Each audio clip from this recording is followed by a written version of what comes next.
We now take a look at how industries across the board are accelerating their growth, from financial services to manufacturing, healthcare, consumer durables, media and entertainment. Not just adopting but embracing technology, the financial services sector has had a complete facelift in terms of who they reach, what they offer, and how they reach their audience, with technology being a really strong accelerator. We now talk to Sanjiv Bajaj, the Chairman and Managing Director of Bajaj Finserv, on how he's seeing the industry transform with technology-led innovation all across the value chain. Just wanted to ask you, first of all, in the last 2 years, we've seen a large number of companies really transform in how they're working. Now, with the lockdowns in place, with COVID taking place, many institutions have been forced to change the way in which that they are serving their customers, and they've had to innovate really fast on that. Now, many of us used to be used to the old ways of doing things before COVID, but now it seems to be a new normal is coming. So how, to your mind, has the financial services industry really accelerated this entire digital transformation? As you clearly said, the last year and a half, 2 years, has provided significant impetus for change. And if you look at financial services, look at banking, insurance, other allied financial products and solutions, if you think about it, for the past century, the delivery hasn't really changed much to the customers. For decades, people walked into branches of banks or insurance companies, did their business there. Maybe they went to the ATM thereafter. But life remained by and large very similar. Partly this is also because these are very strongly regulated businesses, understandably, because they handle people's money. But strong regulation very often also impedes innovation. We have seen the last year and a half of this pandemic, and if I were to go a little prior to that, just with the disintermediation that you're seeing in financial services driven by fintechs, insurtech companies, we're seeing this industry unraveling in how it accesses the customer. And a number of interesting models are evolving. Many of these that we ourselves experience now really aid in accessing customers.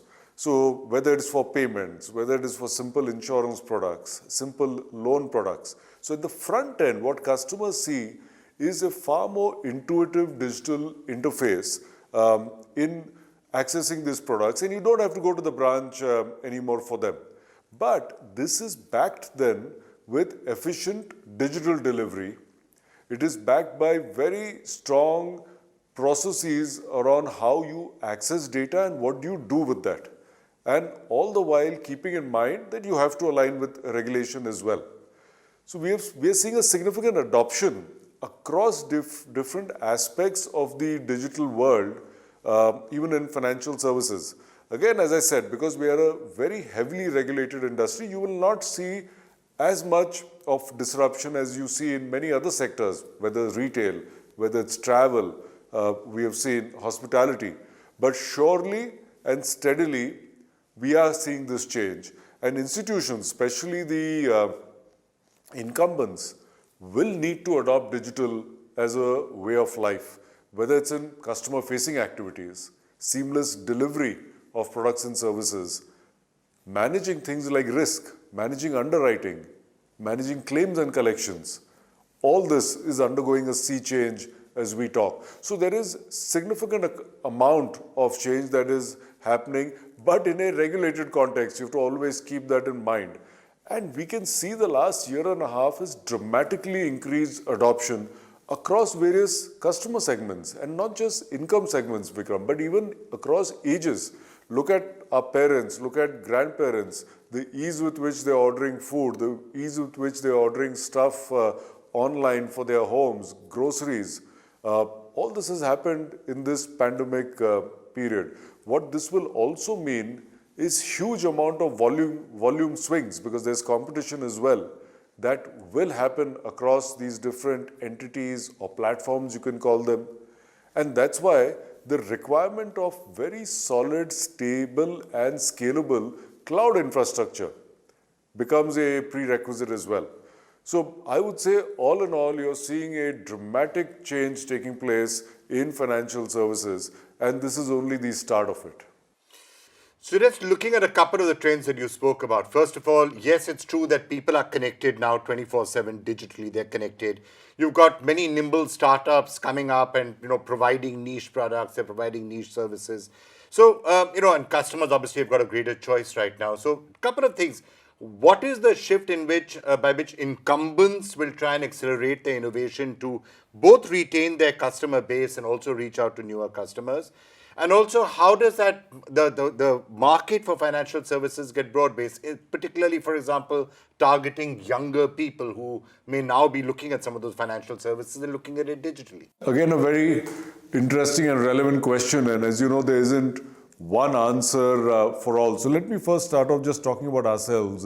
Whether it's at Bajaj Finserv or Bajaj Allianz, our two insurance companies, our adoption of the digital world and our adoption of data and how we use data for cross-sell, our adoption of cloud as our basic infrastructure for building new solutions for the customer. This started much before the pandemic because we saw this change happening, and in many ways we are leading some of the initiatives in this area. Now, before you talk of incumbents, what we must look at is what is the strength that these new startups are bringing to the table, whether they're fintechs, insurtechs. They end up offering niche products and services. They're not trying to do everything, and they don't have the bandwidth to do that as distinct from, say, a bank or an NBFC or an insurance company.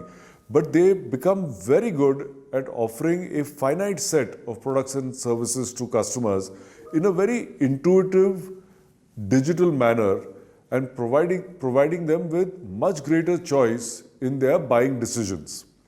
So they are able to really access customers and the front end relationship in far better ways, if I would dare to say so, than the incumbents. On the other hand, when you look at traditional banks, look at insurance companies, they are much better positioned to provide stability. For example, in the way they manage risk, in the way they manage assets and liabilities, in the way they manage their treasuries, they actually generate profits, which a lot of the startups don't generate. So there are some very significant strengths that incumbents bring in. But what they have to do is they have to learn now to get closer and smarter to the customer in this digital age. They have to get past the legacy systems for much more nimble innovation and execution. They have to work with regulators, evolve regulation as is relevant for the future. They also have to keep in mind that most of them are listed entities. Listed entities have a responsibility to report quarter on quarter. How many listed entities get rewarded by the market to go through years and years of burning capital and reporting huge losses and getting high valuations?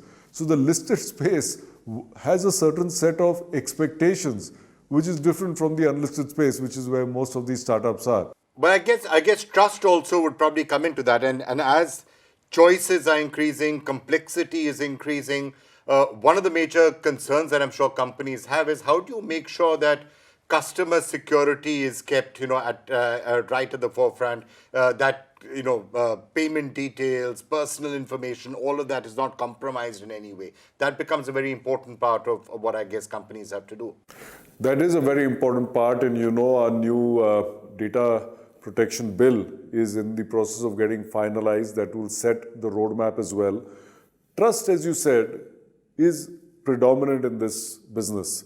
It doesn't matter much if you're taking a short-term loan to buy a television, or if you are, for example, spending 1,000 rupees to protect the screen of your mobile phone through an insurance product. But the minute somebody is giving them a significant part of their life's earnings to protect their life after them, or to manage their investments, or take a loan for their house, which requires a longer-term relationship, or to MSMEs, for example, where access to capital is all the difference between life and death and not just a question of growth. Trust plays a very important role, and trust means going beyond what regulation requires you to do. Trust is about being transparent and honest in what you're doing with them. Trust is about understanding your customers so that you can be there for them when they need you. And that's where data plays a very important role. As against the past decades where the branch manager built a relationship with the customer, and that's how he judged customers' risk ability and what or how much of a loan he could give him. Today, data can do that for you. And that's why access to the right data with customer consent becomes key in ensuring that you can choose the better customers, you can give them a better price loans or an insurance product which is customized to their requirements rather than just a blanket plain vanilla product for everyone. Now there's a very important aspect over here on data privacy and protection. Both are very important.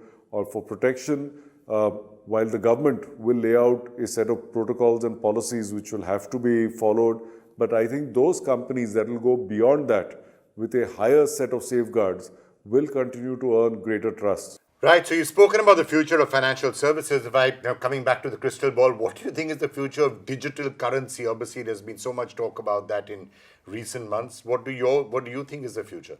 Vikram, to me, this is actually a little bit of a wait and watch situation. You have to keep in mind that when you look at currencies, your normal physical currencies, as you know, are all controlled by governments. And that creates a certain amount of trust. However, after the US dollar, the peg with gold was removed many decades ago, it has become quite complex when you think about how our own currencies are getting valued. Why is the rupee 75 one day to the dollar? Why is it 73 the other day? Now, the only thing going for us is we trust that currency. I mean, we trust the people behind who control the currency. On the other hand, when you look at how money moves around the world, you look at India, we've been one of the world's largest recipient of remittances. These still carry very high structural fees, fund transfer processing time, and all of this has not evolved with the digital world over the past, even I would say 10, 15, 20 years. And that's where digital currency has made inroads. Forget the dark web and the wrong use of digital currency or cryptocurrency. I'm not talking about that.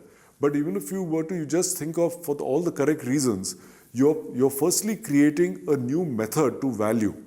And that's using blockchain as a technology. And I'm not an expert there. So you naturally need central banks to develop trust and know how the underlying algorithms work. Second is in terms of usage. In a digital world today, for example, look at India. We are so much ahead of the West in how we are using digital payments. It has changed our life in the last couple of years. Digital currency can take you to the next level. Now, digital currency can also be your own sovereign currency, but in a digital avatar. And as we know, RBI is working on this. So we have to see what they come out with. So to me, clearly, there is a very strong need and a role for digital currency. Should it be a currency controlled by central banks because that's what allows trust? Should it be linked to some kind of a crypto formula, which again, we have to build trust on?